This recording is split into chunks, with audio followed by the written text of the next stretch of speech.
You ask Tiger to solve.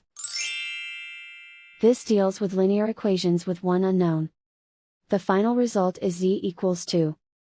Let's solve it step by step. Swap sides. Group all constants on the right side of the equation. Subtract 5 from both sides. Simplify the arithmetic.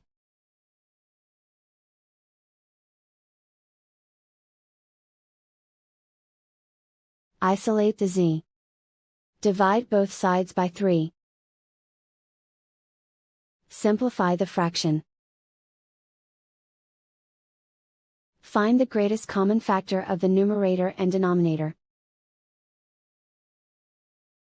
Factor out and cancel the greatest common factor. And so the final result is z equals 2.